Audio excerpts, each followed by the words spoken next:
नमस्ते जी। आज का विषय है मानव 400 वर्ष क्यों जिए। इसलिए जीवन जीना है क्योंकि 400 वर्ष के लिए ही मिला है जीवन।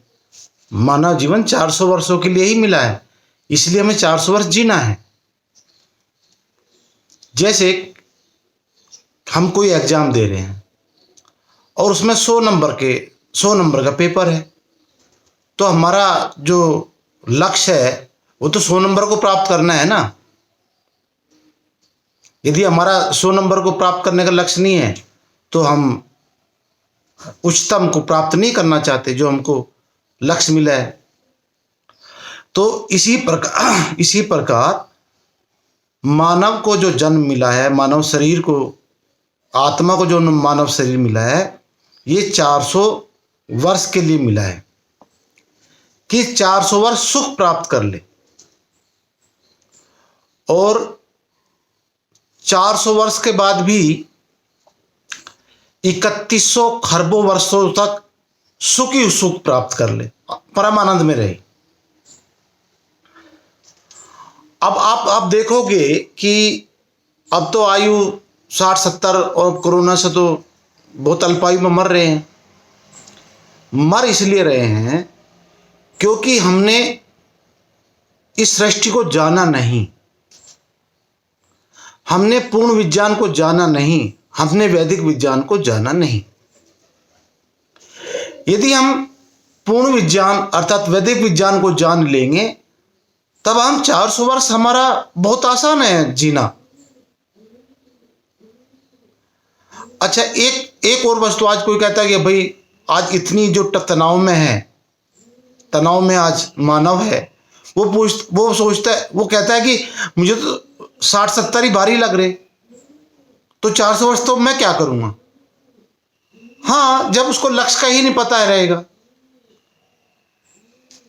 ये जीवन कितना मूल्यवान है, जब ये नहीं पता रहेगा तो ऐसा ही होगा। ये परमात्मा का सर्वोत्तम गिफ्ट है। मानव योनि से श्रेष्ठ कोई भी योनि नहीं है। मानव योनि को छोड़ करके सब योनि भोग योनि में आती है और भोग योनि में सुख का कोई स्थान नहीं है, वो तो भोग योनि है। आज लगभग सभी 99.999%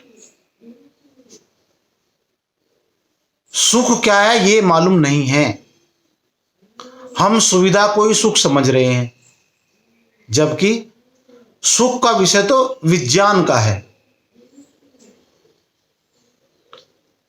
विज्ञान जब हम पूरी जानकारी प्राप्त कर लेंगे, चाहे आज वर्तमान में देख लो, अपन कोई गाड़ी लाए और उसको अपने को चलाने का आइडिया नहीं है, जानकारी नहीं है, तो हम उसे सुख प्राप्त नहीं कर पाएंगे।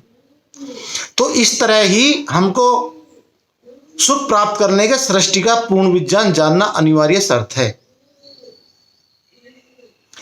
अब कैसे जाना जाएगा पूर्ण विज्ञान? देखो जी, जो ये मूल प्रकृति है जिससे सृष्टि बनी है वो इतनी सूक्ष्म है, उसको इंद्रियों से जाना ही नहीं जा सकता। उसको तो समाधि अवस्था में आत्मा के द्वारा जाना जाएगा, क्योंकि प्रकृति से आत्मा सूक्ष्म है। आज भी हम सूक्ष्म से स्थूल को देखते हैं, फोटोन से हम इलेक्ट्रॉन को देखते हैं। फोटोन उससे सूक्ष्म है और इलेक्ट्रॉन स्थूल है। तो इस मूल सृष्टि को समझने के लिए, मूल सृष्टि मतलब पूरी सृष्टि को समझने के लिए मूल प्रकृति को जानना जरूरी है और समाधि में जाना पड़ेगा। और समाधि के लिए अष्टांग योग का पालन करना अनिवार्य है, और अष्टांग योग पालन करने के लिए अहिंसा और सत्य को भी जानना जरूरी है। और सत्य जाने जाएगा ऋषियों के ग्रंथ से, आधुनिक विज्ञान के वैज्ञानिकों से नहीं जाना जाएगा। सत्य जो ऋषियों ने लिखा है, जो ऋषियों ने सृष्टि को देखा है, उससे समझना पड़ेगा। एक चीज और है, यदि 400 वर्ष जीना है तब हमको सुखी रहना पड़ेगा, धन ऐश्वर्य युक्त होना पड़ेगा, बलशाली होना पड़ेगा, पराक्रमी होना पड़ेगा। उसके बगैर तो इतना लंबा जीवन जिए ही नहीं जा सकता। अब उसके लिए भी शर्त है, जब तक आप इस सृष्टि को नहीं जानोगे तब तक आप इस जब तक समाधि अवस्था में नहीं आप प्राप्त करोगे तो सृष्टि को नहीं जान पाओगे। तो ये सारे आपस में रिलेशन बंधे हुए हैं। 400 वर्ष जीने के लिए आपको अष्टांग योग का पालन करके समाधि अवस्था प्राप्त करनी पड़ेगी, तभी सृष्टि को जान पाओगे।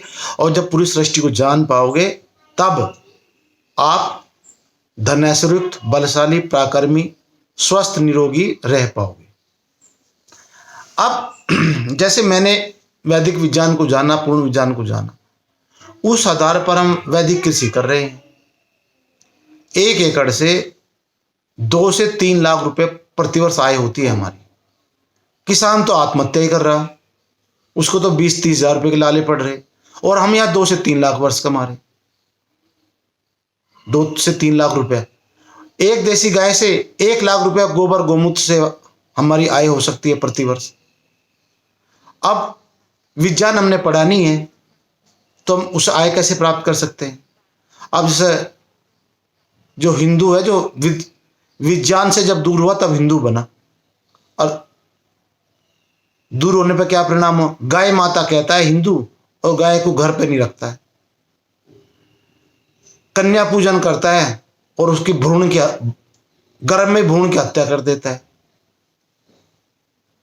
मतलब जिसको गंगा मैया कहता है और उसमें जो है गंदगी करता है, फूल चढ़ाता है वहीं जा करके, और अपनी लाशों को दफन करता है, गंदगी फैलाता है वहां जाके।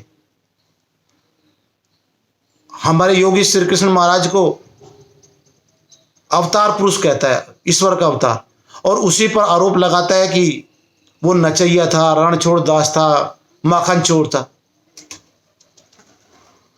यदि विज्ञान होता, ज्ञान होता, तो अपने ऋषियों पर कौन ऐसा आरोप लगाता है। तो जब हम वैदिक विज्ञान से दूर हुए तब इस तरह का अनाचार हम कर रहे हैं। यदि 400 वर्ष आपको जीना है और स्वस्थ, धन ऐश्वर्युक्त, बलशाली, पराक्रमी जीना है तो वैदिक विज्ञान की शरण में आना पड़ेगा और समाधि अवस्था प्राप्त करना पड़ेगा, तभी आप 400 वर्ष तक जीवन जी सकते हैं। नमस्ते, धन्यवाद।